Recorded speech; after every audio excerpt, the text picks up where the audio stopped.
Recording studio Bihar Sharif. पानी भरे नाई जइबो गाँव के ई नारावा हो पैरावा पिछुल जाहो पानी भरे नाई जइबो गाँव के ई नारावा हो पैरावा पिछुल जाहो घर ही में चापा कल कराई दरदिया हो बाहा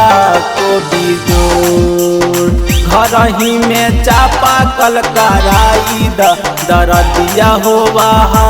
को बिजोर दरदिया हो बाहा को बिजोर घर ही में चापा कल कराई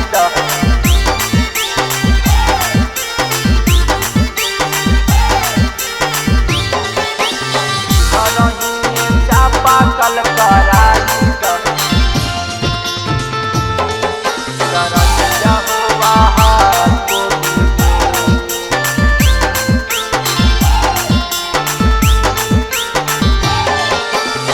नैहर में भरनी नहीं कुइया से पनिया हो यहाँ भेजा खोरो देरो नैहर में भरनी नहीं कुइया से पनिया हो यहाँ भेजा खोरो देरो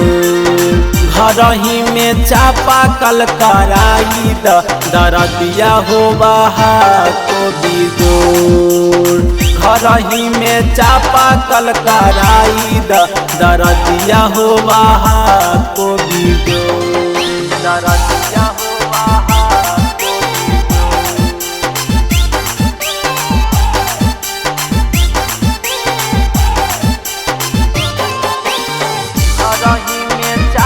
कल कराई दरदिया हो बाहा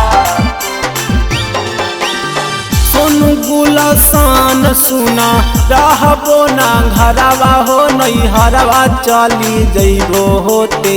भूल सोनू नीतीश सुना रहबो ना घरवा हो नैहरवा चली जइबो होते भूल घर ही में चापा कल कराई दरदिया हो बाहा को बिजोर घर ही में चापा कल कराई